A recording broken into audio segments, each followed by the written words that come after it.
Well, allow me to welcome you all to Enterprise. Your new uniform is very yellow. Oh, it's gold, technically, because I'm a captain. So. Well, on behalf of Majalan, we thank you for your help.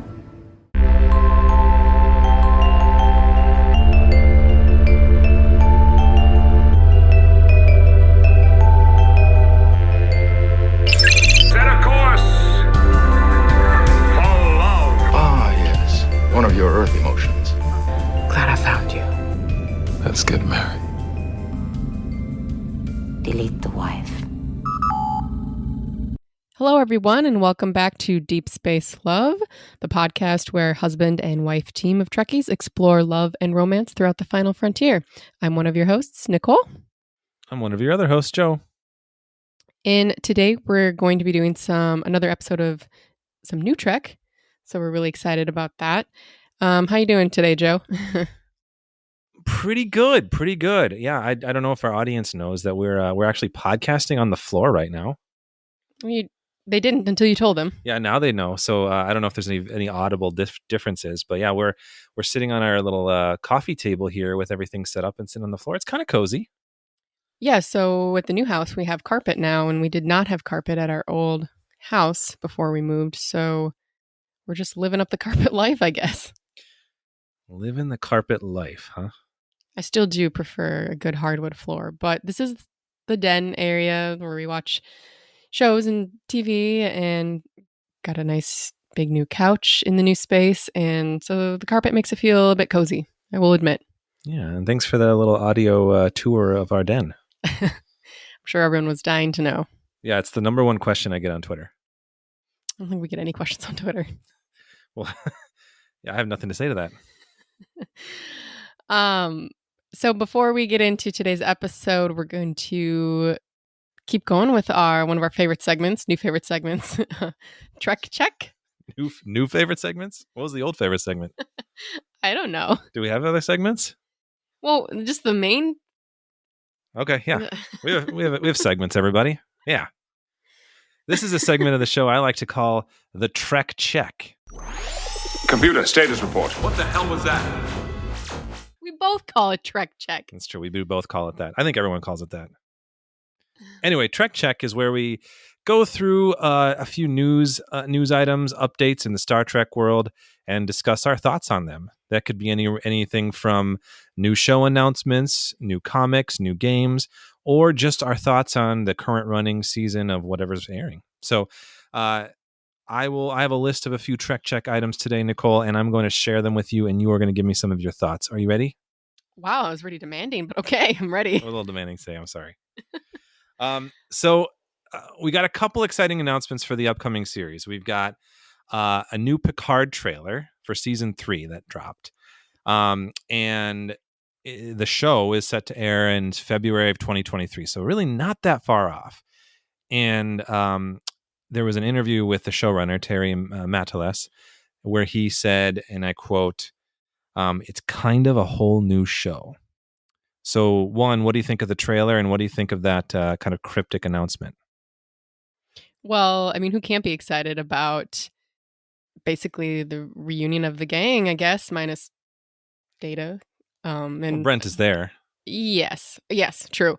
And so that's really exciting. I guess it makes the show feel a bit disjointed thinking about where it started in season 1, what we kind of went through in season 2, and then now what we're going to be doing in season 3. It definitely seems just sort of like a final victory lap for TNG, which I have no problem with. And I'm very excited to see where all of our favorite characters, especially Beverly. I'm excited to see what Beverly's been up to. And Geordi. Basically all of them, really. Worf, yes. Everyone we haven't seen yet. What was the other part of the question you asked? Oh, that cryptic... A whole new show. Well, I guess I already answered that. Yeah, I mean, it kind of seems like every season of Picard is kind of a new show. So, it definitely seems like the new cast that we kind of developed in seasons 1 and 2. Some of them, it seems like, are going to be there, but they're definitely not the center stage anymore, it seems like. I don't know. It's hard to tell from the trailer. They really want to like bring up pull on the nostalgia heartstrings, I guess, and pull people in, and I have no problem with that. But yeah, I don't know. Yeah, I kind of forgot we had watched that trailer, and so I didn't really collect a whole lot of thoughts prior to starting this episode. So you're getting really just fresh off the top of my cranium here. Raw, if you will. Yeah, no, I'm with you. I'm pretty excited. It's the whole series is very disjointed, and it's definitely. I mean, for y'all listening. Go back to the previous episode we dropped, and you can hear our thoughts on season 2. So we have a lot of thoughts. It's uneven to say the least, but I'm excited. I think that the parts of season 2 where the current showrunner was most involved, it seemed like he kind of took a step back to start on season 3 at some point towards the end. I think the parts he was mostly involved in were some of the best parts of the season. So I have some confidence in what he's able to bring us. I'm hoping that's going to be, exciting. If at the very least, it will be a spectacle. Oh my gosh, I just remembered that Denise Crosby's probably supposed to be back too, right? That's a pretty exciting. That's she mentioned amazing. that she's involved in some capacity. So I'm very intrigued to see that. And there's some like messaging on like who the sort of antagonist is, someone that we recognize, not necessarily through the Trek world, but somebody, some sort of name. So I'm excited to see all these things and how they come to be. Mm-hmm. Yeah, very excited. But I think maybe a little sad to see, at the end of season 2, we were a little sad to see, the end of Rios and some of the other gang. Yeah. Time on the show. So, but another announcement we got from I believe that was from the Star Trek Day a couple weeks ago, but Star Trek Prodigy returns October 27th, and we have 2 new YA Prodigy books dropping in January. So I know that you shared that you've liked Prodigy so far, right? Absolutely. Yeah, are you excited for more of that show? Absolutely, and I'm very excited that we're not going to have. We kind of had a wait between was it the end of Picard season 2 and then Lower Decks? We didn't really have. Yeah, a bit of a wait. It was a bit of a wait. It was just rude on Paramount Plus's part. How right? dare you? I mean, they were dropping stuff pretty like regularly, and then they were so entitled. Went through years without Star Trek, and they're like, wait, 2 months? Yeah, but I have to subscribe now. It's not just on network TV. True. So yeah, we paid for Paramount Plus for like, I don't know, 2-3 months without any Star Trek to show for it. You got a few other shows, right? What else do we watch on Paramount Plus? Players. I don't. I only said that for Khalid, who's listening. Anyway, whatever, it's fine. I'm really glad it's gonna come on right after Lower Decks is done with their latest season, and there's a lot to wrap up in Prodigy. There's a lot of loose threads hanging that I want tied up. Yeah, agreed. And I'm kind of excited for the books. I know they're going to be like on the YA side of things, but I'm excited to maybe put those in my classroom too. It'd be great. Yeah. And on that same note, speaking of Lower Decks, we're about through episode 6 of season 3 of Lower Decks as of this recording. How are you feeling about the new season? I love it. Oh my gosh, they were just at Deep Space Nine. That was exciting. Oh my God. So spoilers if you haven't listened to it. But yeah, Deep Space, I mean, that was in the promos. But yeah, seeing Deep Space Nine, seeing some familiar faces, some familiar characters, and some familiar voices was just, oh man. But the plot even too, like it wasn't just wrapped up in nostalgia entirely. No. Like they had some great just like original moments in it. It was easily a highlight of the season, which I think has been a really strong season overall too. It was a great Tendi episode. Yeah, Tendi. I think they've been doing a better job in this season about giving Tendi and Rutherford more of the spotlight too. Agreed. So I enjoyed that episode. This season's been solid.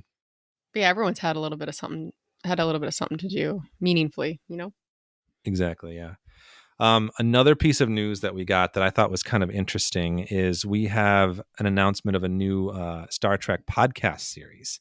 So the title of which is Star Trek Con City Alpha 5, which is said to be a scripted podcast which will examine what happened in the years after Captain Kirk left Khan on the untamed world of City Alpha 5 and tells the story of Khan and his followers prior to Star Trek II, The Wrath of Khan. I said Khan a lot there, but yeah, interesting. And so there was rumblings a while back, years ago, that Nicholas Meyer wanted to bring like a Khan miniseries to Paramount Plus, and I think it was given like mixed reactions. People weren't like all about the idea of just a Khan show, but it seems like he's finally getting the idea that's in his head out of his head and onto paper or into the audio world through a podcast, a scripted podcast, so you could go listen to the kind of like audio drama style.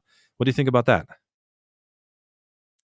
Yeah, it's great to have, I mean, Trek has already been branched out into, the world of books and literature, and to have sort of more of a have it be on like a podcast or listening or audio only format is going to be something new and will be right. I mean, I don't know if that's been done before. I mean, I know like They have a like lot of Doctor Who has been done, just to kind of like look at another franchise. I know they've done a lot of audio drama dramatizations and extensions of the universe and stories. So I think this is Trek's first foray into that. Am I right? It kind of is, in a sense. They have an audio drama that Seven and Rafi won. Oh But yeah. that wasn't like a podcast, so that was like you had to buy it. And so like this is going to be like a weekly scripted podcast that I believe you should be able to just subscribe to.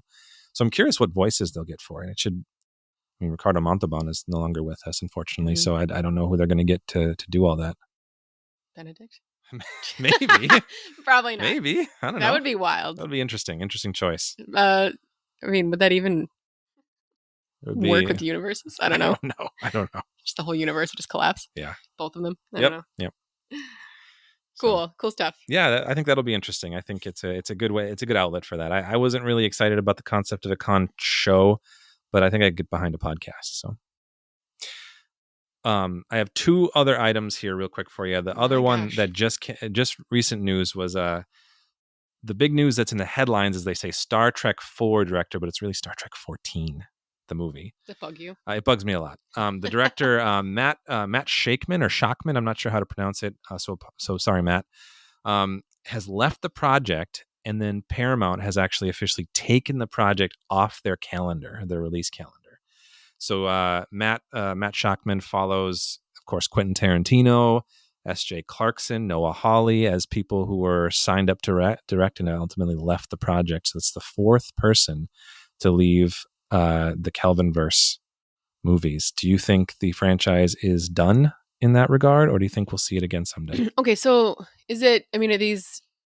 I guess it depends on like what's happening, like and like what's happening behind the scenes. There is it like the directors are being hired and then they're pitching like ideas, or I don't know if there's already like a storyboard like written out, or like, the director's like, this is what direction I want to take, and the studio is like, no, or the studio's setting these certain parameters, or Looks like the directors have been leaving on their own. okay, I didn't really realize that. So I don't know, it makes you wonder what kind of story is set up. I guess I don't know if like the directors keep wanting to walk away from it, or they don't get a lot of as much creative freedom that they want, or I don't know if you have any more.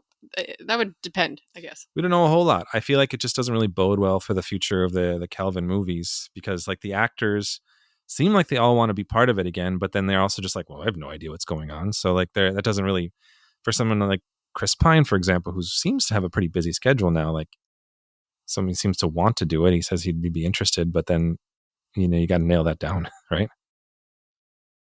Yeah. So I guess, well, I mean, I guess the more directors that turn away from it, the less likely we are to get something. But I don't know. I would never say never.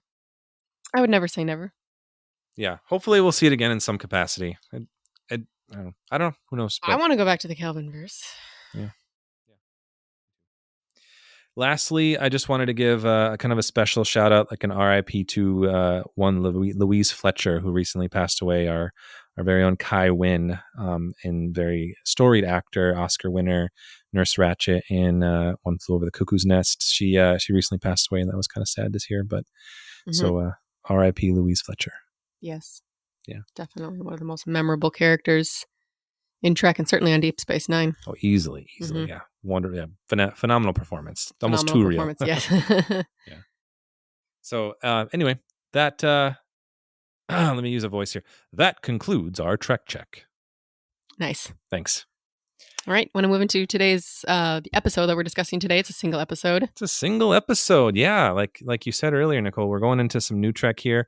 We're digging into some strange new worlds, and we'll be talking about season 1, episode 6, which is titled "Lift Us Where Suffering Cannot Reach." Very poetic title. Very long title. Like the old school TOS episode titles, I'd say. Yeah.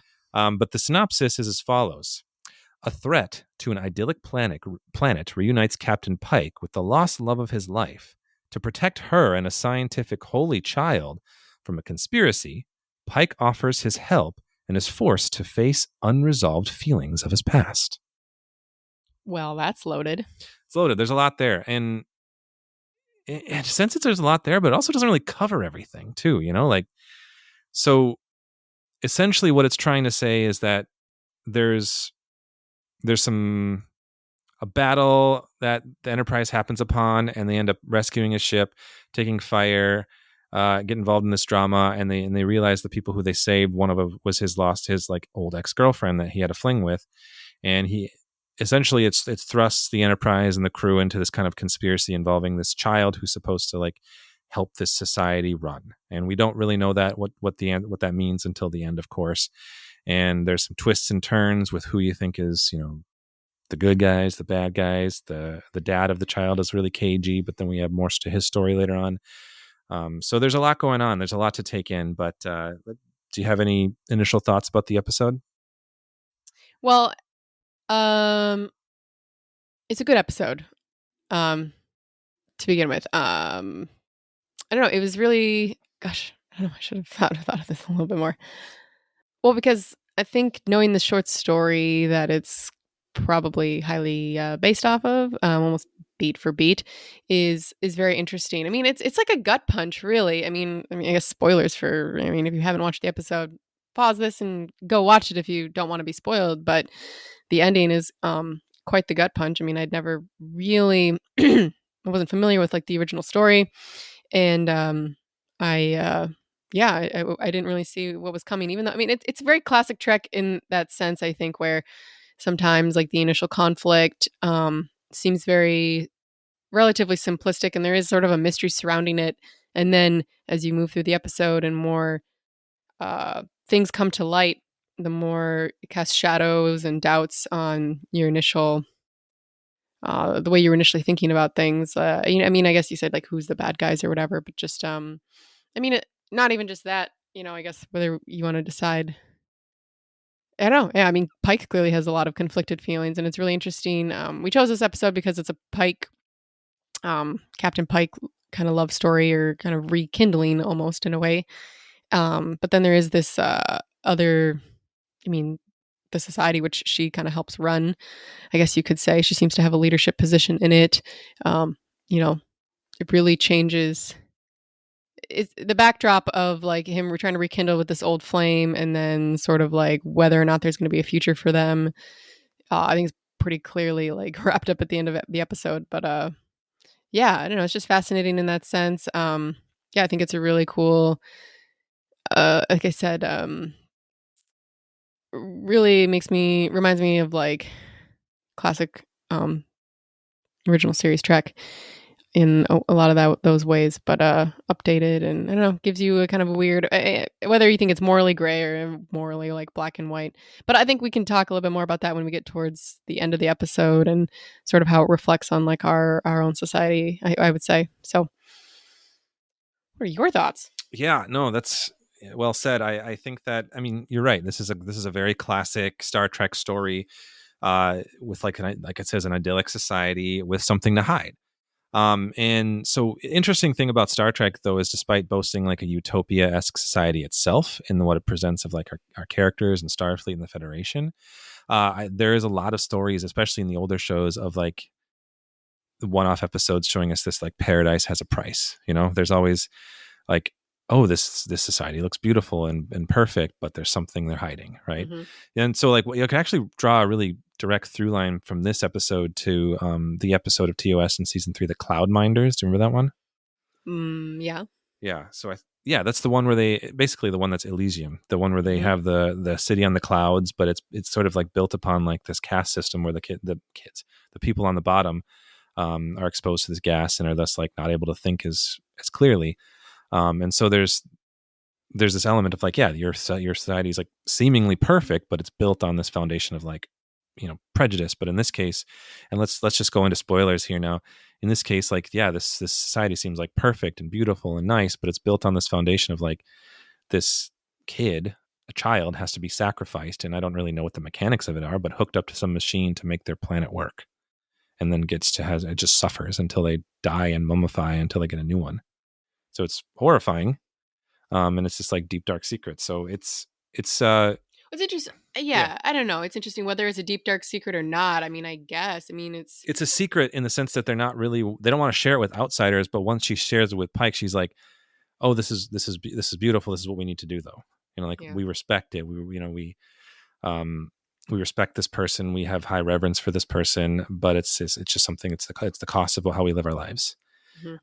And I have some thoughts on that I'll come to, especially because like she claims like he chose this. He's he kind of he knew, like, I don't know, but it's sort of like, isn't he fated in that sense? And sort of, I don't know. I mean, like, it's like grooming a child, yes, in a sense. And like once he kind of actually realizes like what's about to happen to him, I pretty much, doesn't he try to run away? I can't really remember. He has obvious second thoughts. Yeah. When he sees the body of the previous child.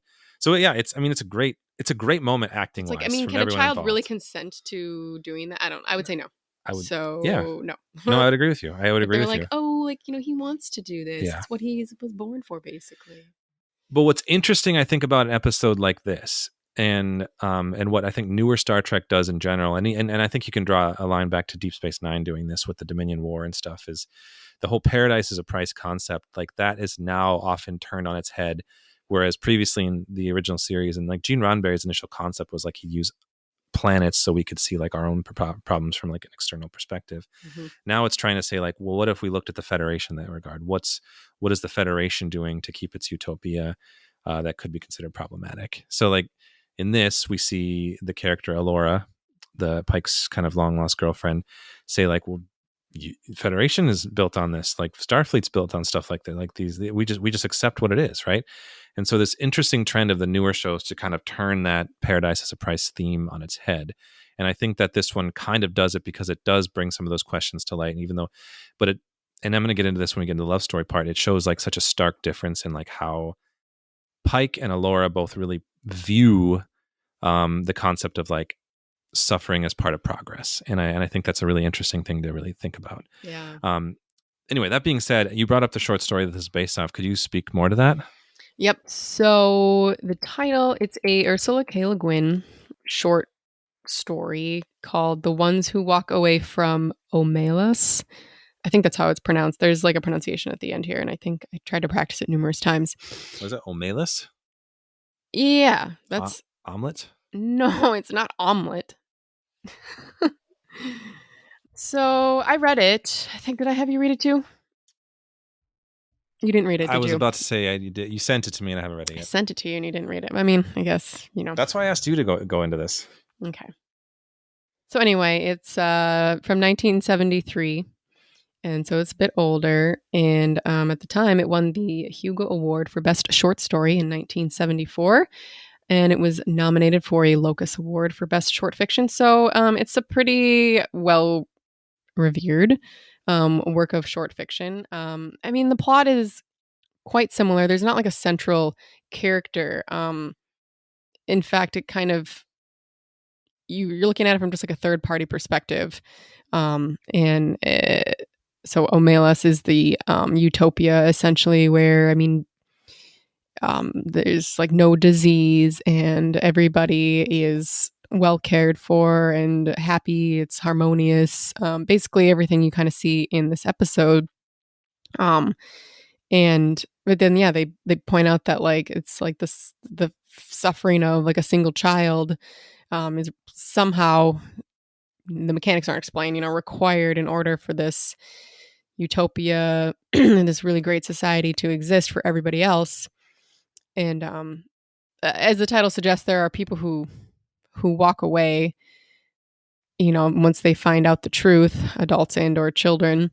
It doesn't really say where they go. That's kind of the idea, is like you don't really necessarily know where they go. And I don't know, I was reading the Wikipedia page for the short story. It sort of brings up interesting notions of like, I mean, are the people who walk away, if you walk away from something like that, from like this, this like suffering and tragedy, I mean, just because you're not taking part in it, I mean, you're not really going in to like solve the problem to begin with. So, it's kind of like they're disgusted and horrified, and so they walk away. And I don't know, it doesn't really, it leaves a lot unsaid, lets you ponder, which I think this episode kind of does too. Although I think we benefit in this episode from the back and forth between Pike and Alora at the end.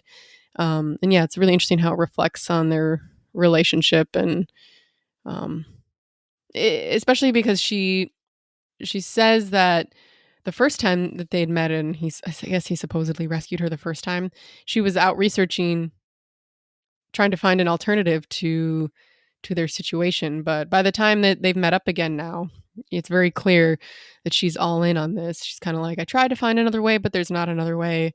This is how it has to be. So anyway, actually, another fun fact about that short story, as far as in the reference section of the Wikipedia page, or the cultural legacy, I guess you'd say, apparently Michelle Paradise and Alex Kurtzman cited this short story as inspiration for the plotline of Discovery's third season. So Kurtzman notes that both creators were interested in the central dilemma being solely caused by a child. So this is a much more direct, like I said, beat by beat, like almost replay of the short story. Whereas Discovery season 3 is the central figure toward, you ultimately find out is like a child that is in distress. But I guess in Discovery season 3, it's kind of the opposite, in that it kind of stopped, the function of society, as opposed to, right? Sustained it. Yeah. I'm sorry. I'm just like thinking back, because like he had like, whatever episode that caused the burn or whatever. So yeah, I don't know. It's interesting to think of that progression of like that season, that arc to an episode like this, and even like kind of the notion of like a child causing this can draw back to that TOS episode with Trelane, the like Q-like figure that is just ultimately a child. Like at the end, he's like, "Mom, I just want to play." Remember that? Yeah. It's so it's interesting. It's a very like Trek's kind of tale, where they like to kind of play around with those that kind of a sandbox in a sense. Yes, very much. But yeah, no, that's interesting to see that. And so in a sense, in this episode, so Pike and the I think Enterprise, that there was like a credit to this like short story. I feel like there probably should have been. Like I said, it was, I don't know the legality of that. I thought like, legal or not, like, yeah, I don't know. Yeah, I don't know why there isn't a writing credit for that, or some sort of story credit, but I did find that the concept of like using like kind of classic sci-fi writing or writers as like an inspiration from storyline is kind of a fun, like a nod back to the original series in general, where they had, like writers like Richard Matheson, or who else am I thinking of? Harlan Ellison, like famous sci-fi writers at the time, like penning scripts. I'd like to hear, it'd be cool to like, if Star Trek could pull in some of the big sci-fi writers right now to pen some scripts, it'd be kind of interesting to see that, like what that would look like. Strange New World seems like a good opportunity for that. Yeah. But anyway, it seems like in a sense, Pike and the Enterprise are the ones who walk away, right? Yes, we're drawing but that they line to the weren't really story. benefiting from the society in the first place. Yeah. I don't know. I mean, that gets into the whole Prime Directive argument, and whether or not they should insert themselves where it's not their business, I guess. Right, Prime Directive. Also, I mean, kind of like I said, the reflection back on our own society. I mean, like, it's not. I would certainly not say that we live in a utopia, but as she points out, she's like, in the Federation, I mean, there's plenty of, probably, who knows how many thousands, millions of kids who probably live in terrible conditions and squalor, and it's sort of like you don't know their names, you don't know what their conditions, and like you just sort of accept, or turn. Basically, you don't. You just know that it exists, but you kind of forget about it. At the forefront of everything else, and like the presentation of what the Federation is. And I feel like we could argue that in our own world. I mean, you don't know whether or not, we know child labor and like slave child labor like exists in the world in other places, and honestly, that's where like a lot of our goods are sometimes made. Like, it's like, where are your goods coming from? Where did you purchase this? Where was it made? And regardless of whether it's children, someone is suffering, usually further down the production line. The things that we use in our everyday lives. And I don't know, so it's kind of like, do we all just kind of accept that that's part of it. But like, you know, when it's when it's so concentrated like it is in this episode on a single child, that Pike actually witnesses this like beginning to happen to. I mean, I don't know. Yeah, it's kind of I don't want to say it's a moral gray area, but it's sort of a hard truth. Yeah, it's definitely brings up some interesting points, and I think that it really illustrates the difference between those two characters, right? The Alora and the Pike character.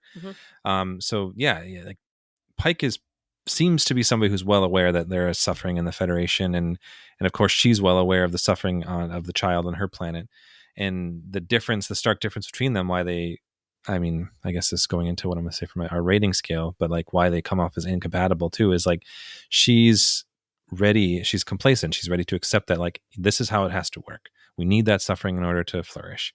Whereas Pike is like, I know what happens, but I'm not willing to accept that that's how it needs to be.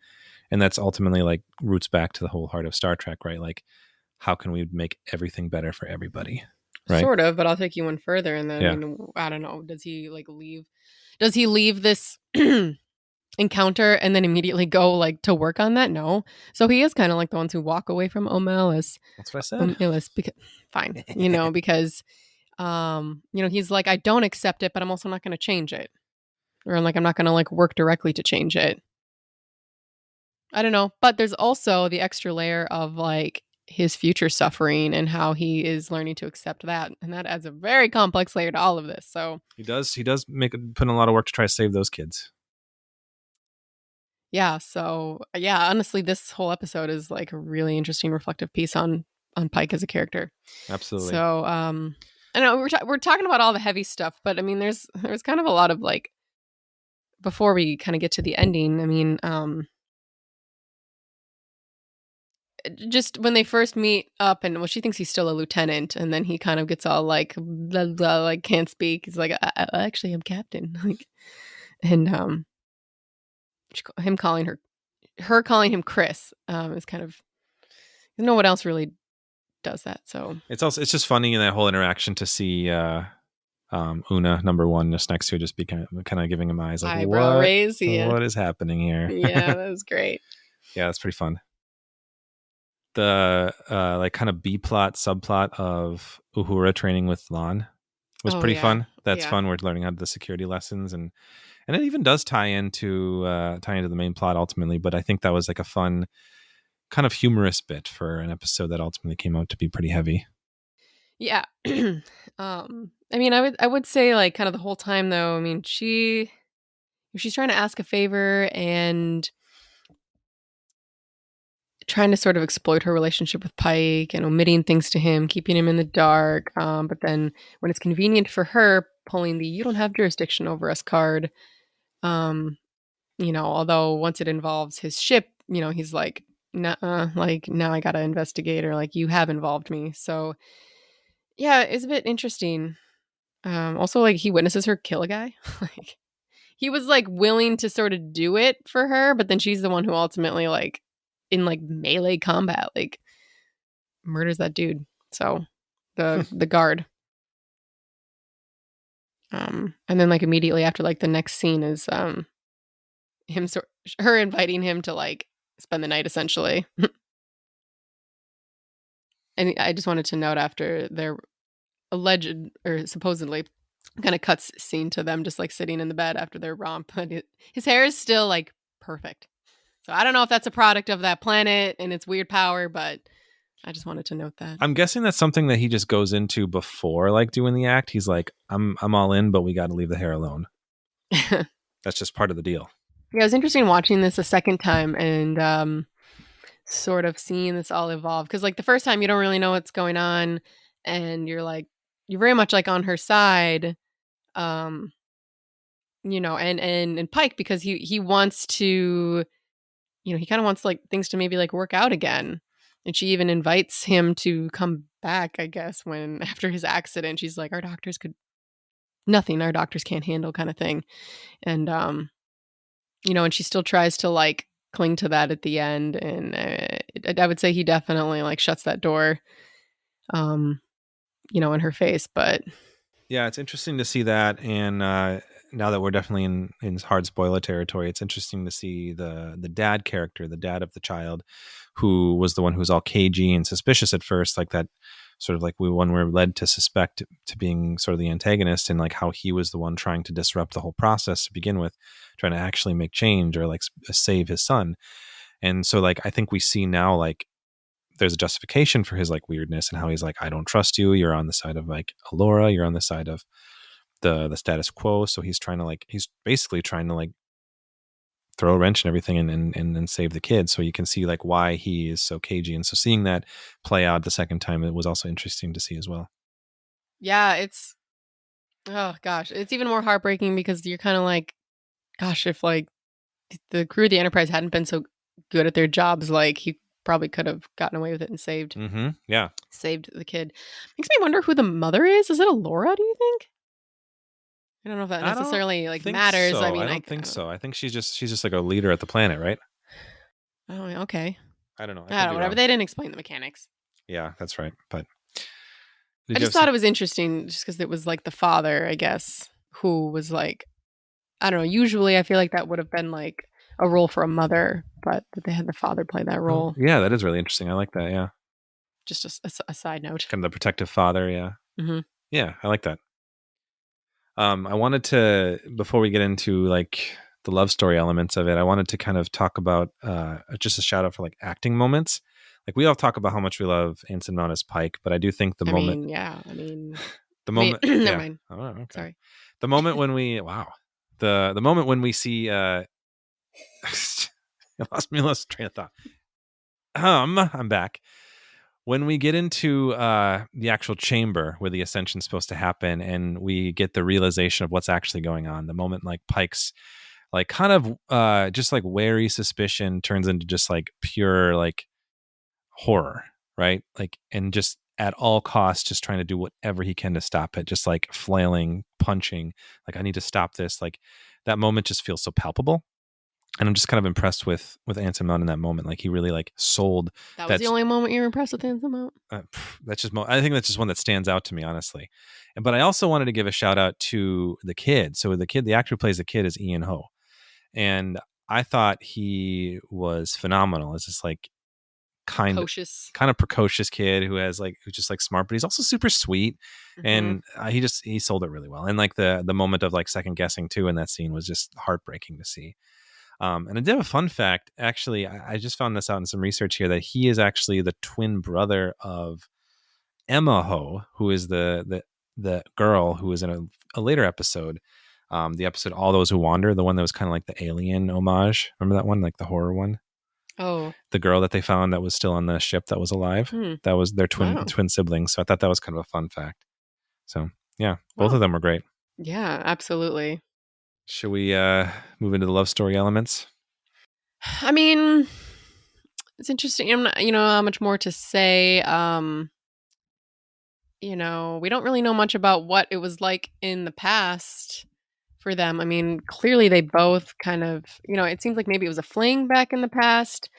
But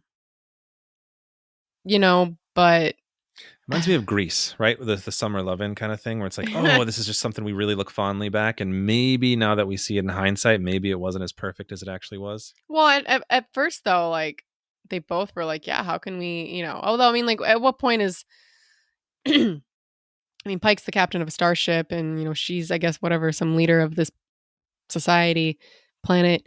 But so it wasn't going to work for a while. I mean, at least they couldn't be together for a while. I mean, I guess unless they wanted to do some sort of like long distance thing. But her proposal really is like, after he, has his accident, his injury, and it's sort of like, come back here, we'll fix you up, and then we could like be together. Mm-hmm. It's like the promise of a future extension of the relationship. And yeah, I guess I don't know what he saw in her that was so special, honestly. Yeah, same. And we also know his heart belongs to Vina on Talos, right? Yeah. Yeah. So sorry, Alora. Yeah, it was just never gonna work. Yeah. On Deep Space Love here on our podcast, we have a patented rating scale where we judge the romance in question on 5 points. And it goes from red alert to yellow alert to fascinating to fully functional to Resistance is Futile, with, as I hope you guessed, Red Alert being the worst and Resistance is Futile being the hottest. Anyway, Nicole, where would you place Alora and Pike on our rating scale? How would you describe the romance to you? Did you like it? Did you not like it? Where would it fall for you? Probably a red alert. Okay, go on. Even though I guess it sounds like it was it probably started off, just like kind of some cute little mutual attraction of sorts. I feel like her wanting to continue the relationship, and she's sort of basing this regardless of the history, the part of the relationship that we see seems to be based only on like what Pike can do for her. So very selfish, and in involving that, she's not even honest with him like most of the time. She only like gives him breadcrumbs to work with as she sees fit. And he's kind of like puppy sick love at first. And the more he starts to realize what's going on in her society, and then even like especially afterwards, it definitely, I think he feels like double gut punched. Like first, even if he hadn't had like, this relationship with her, or these feelings towards her, like even if that hadn't happened, it would have been horrifying for him to come to this realization. But I think it's, even doubly horrifying that, and at some point she thought she was it's like a weird twisted, like, I trust you with this like secret kind of thing, because she thinks he's like on her side, which he's, I don't want to say on her side, but like sees it from her perspective. And I don't know if like him explaining his like knowing his future like made her think that he would be okay, where she's like, oh, okay, like, you're going to suffer in the future, but you are going to keep doing your duty anyway. So kind of like, I wonder if that conversation is what tipped her over the edge, and she was like, he understands. And our bond is, sufficient, and she was willing to like let him down into the chamber. Makes you wonder how many like people in their own society would actually be like, okay, if they had to witness what happens there. But yeah, based on, selfishness and lies and toxicity. Yeah, I think the red flags were definitely there. I feel like watching it a second time for the episode today. I think there's red flags popping up all over. So what do you think? I'm thinking red flags, red alert, huh? Yeah. Okay. Here's the thing. Okay. I give it a yellow alert. Yellow alert. Yellow. And I was really contemplating red alert, but I moved it up to the yellow alert category, and I'm probably going to take some lumps for it by you, I'm sure. Yeah, because now you're just starting out like, oh, we were on the same page, but Yeah. I had better thoughts. No, I just had different thoughts. But okay, so let me start off by saying they're completely incompatible, and I did not buy the chemistry at all. I was not sold in their love story. I was not sold in their relationship. No offense to the actors. The actress who plays Alora is Lindy Booth. I thought she was just fine. She was great in the role. I wasn't sold on them. I didn't love it. Well, you're probably not supposed to be. Yeah, we're not supposed to be, but I do think that maybe there was attraction there, but there that was. about I do it. think that maybe that the idea would be hit harder if you're supposed to be sold on the relationship. But anyway, I think they have very, very incompatible values in universe, which is why it's a yellow alert. It just can't work. We learn that she is complacent in the suffering of the child for her society to run. Pike is somebody who is not. That just doesn't work. However, as you mentioned, she does do this thing where like, I'm going to take you into my society's big secret because I trust you and I want to be open with you as a partner. And he already is pretty open with her as a partner. So I don't feel like, while it is built on maybe lies to begin with, I think that she's like, I want to be completely open and honest with you if we're going to have a long lasting relationship.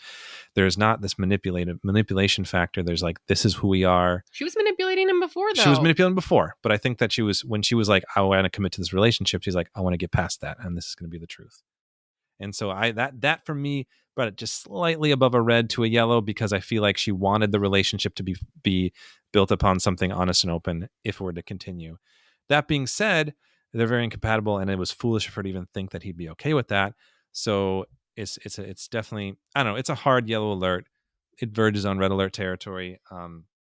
I also want to say another thing that really rubbed me the wrong way too is I don't love how, like you said, he was kind of like what, the puppy dog love sort of thing for her.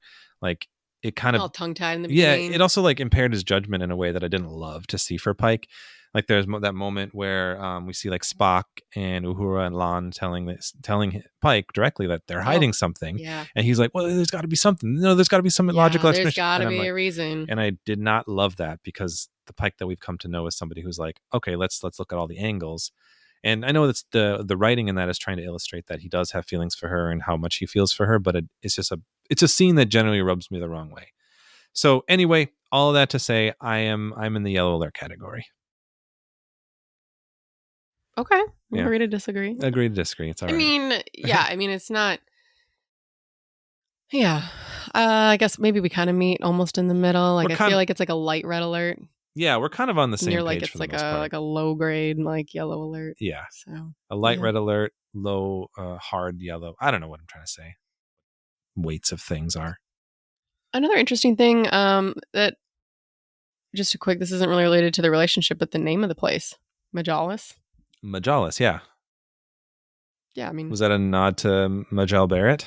must be. I mean, Did you see that somewhere, or that just no? I mean, it's just my brain thinking that. That's kind of a cool, yeah. I like that. Although, I mean, I feel like there could be better places. Could name it That's true, after. yeah. Majalan, Majalis. I mean, it's got her name right in there. Yeah, oh, There's absolutely. an added is at the end. That's kind of fun. I like that. Didn't think about that. You didn't think about that? No, I didn't. I think Okay. that was an all you thing. Good for me. Yeah, good for you. Do you have any final thoughts you want to add on to Love Story, episode thoughts, anything like that? You know, I mean, it's not like he reflects back on this, but I noticed the second time around that, I mean, not only like him talking about there must be a reasonable explanation for, you know, the misunderstanding about Prospect 7, but when they do find the first servant, Pike's totally excited to give her the good news, and she says directly, "It wouldn't have happened without you, Chris." Like, I wonder if he ever reflects back on that. Like, That's got to hit harder now, yeah. I don't know. It did for me.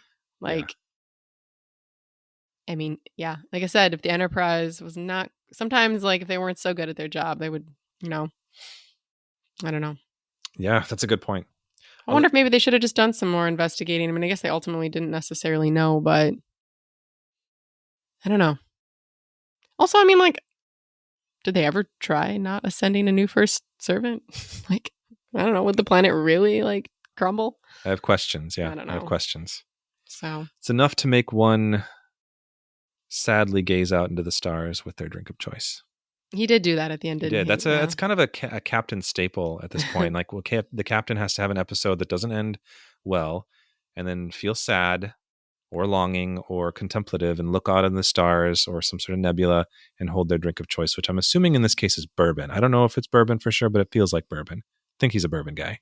Probably. I agree. Yeah, we'll go with that. Janeway has her coffee, probably right. What does Mhm. Cisco have? Racticino, I'm guessing. I don't know. Picard's got the tea. Mhm. I don't know. What's Kirk's drink? I don't know. Also alcohol. Water? What? No, Kirk's not a water guy. No, he's not a water guy. I don't know what Kirk would drink, but he's had those scenes. He usually has like a paper cup in the TOS episodes. Yeah, the technology was not as good then. Great scene, great ending scene too. Yeah. Yeah. So yeah, I don't know. It sticks with you. Definitely does. I wouldn't say it's my favorite of the season. I think that there are others I like more. But I think we talked about this before. It's a very strong season, very strong first season of Trek for sure. And this is definitely one of the a good episode, very good episode. Absolutely. Yeah, I mean, I would say there's not like a ton of romance happening in Strange New Worlds yet. The exception of Spock. Yeah, Spock's at the center of a lot of that. Spock's kind of love triangle. Yeah, it's a very different vibe from the original series when it was, you know, usually Kirk. You know. Yeah, and we thought about looking a little bit at the Spock relationship with Gosh, why am I blanking on her name? What's her name? T'Pring. T'Pring, yeah, the Spock T'Pring relationship, and even Chapel in some sense. But Yeah, no, it's definitely a triangle at this point. It does point. feel like it's something that's going to be ongoing, and I think it'd be interesting to kind of wait it out and see how the series, like a part 1, part 2, which we could, but it would be interesting to see how the series takes us from this point in the relationship to where they are in amok time, of course. Mm-hmm. Yeah. So yeah, but yeah, this was kind of one of the other ones that really, well, I guess I don't remember her name, who, I don't know, whenever Pike is back on Earth, who wakes up in his bed or whatever. Oh yeah, from Winona Earp, that actress. Yeah, I don't know what her deal is. Yeah, they just kind of wake up and then like have a conversation and then she leaves. She's gonna be. So, she's at the finale. In the finale too. Remember, she takes number 1. Oh well, yeah. So I think she's gonna be a bigger part of season 2. We'll be interested to see that. Yeah, probably. Yeah, and Pike just can't catch a break. We still know his heart's with Vina. So. Yeah. I love Strange New Worlds. Love it. Yeah. It was like a perfect season of Trek. Yeah.